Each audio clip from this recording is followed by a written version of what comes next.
question? Okay, let me open the discussion and maybe this thoughts on. Dr. Sabahi mentioned about when God said I provided him with lots of money and children to be home, I made everything easy for him, yet he's greedy for more. There's a very famous saying in this country that you never have enough of money. You never have enough. And it's very true. You come close to some of the richest people in the world and they don't have enough.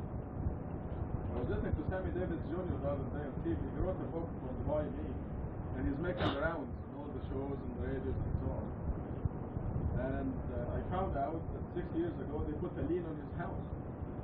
Here's a man who makes $1 million a week. He put a lien on his house because he lost everything in gambling. He works in Las Vegas.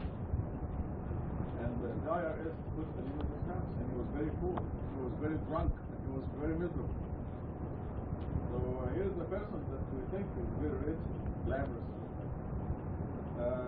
Henry Ford was an example of very rich people who would pound the table very hard and he wants more money, more profit for Ford.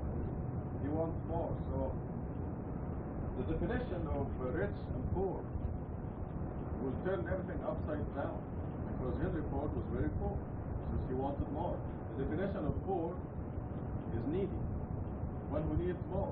If you need more, you're poor. Doesn't matter how many millions you have in the bank account.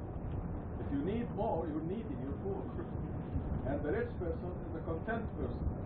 No matter how little you have in the bank, if you're content and happy and have all your needs satisfied, you're rich. So this is really the definition of rich and poor. Because they never have enough. It's a very famous saying. It's a standard thing that they say. You never have enough money. If you're a person, if you're in God's kingdom, you really have access to God's treasury. Anything you need will come to you at the time you need it. And it will come to you in the portions or the amounts that is good for you. That will keep you in God's path, in God's kingdom, will keep you happy, and will keep you satisfied. You may become a millionaire or you may not. But in either case, you will be content. You will be rich.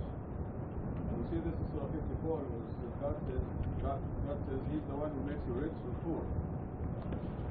And Surah 63, if you remember, God said, where it says in Arabic, maybe for those who understand it, and we'll translate. He said, وَلِلَّهِ الْعِزَّةُ وَلِرَسُولِهِ وَلِلْمُؤْمِنِينَ وَلَكِنَّ الْمُنَافِقِينَ لَا يَعْلَمُونَ.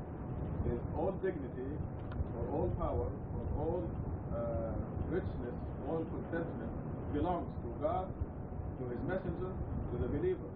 But the hypocrites do not know. So, if they look at your bank account, they may not decide you're rich, but you're really the richest person in the world. You have all your needs satisfied, you're eating as much as you can, and you're dressing as much as you can, and you're perfectly happy, and what you eat you enjoy. So, this is this is very significant when God says, I gave them lots of money, but it's greedy for more.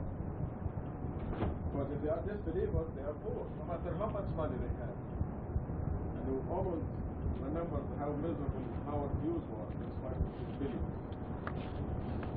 So this is the true richness. In number 16, we see he stubbornly refused to accept these truths. This whole surah is dealing with number 19. And as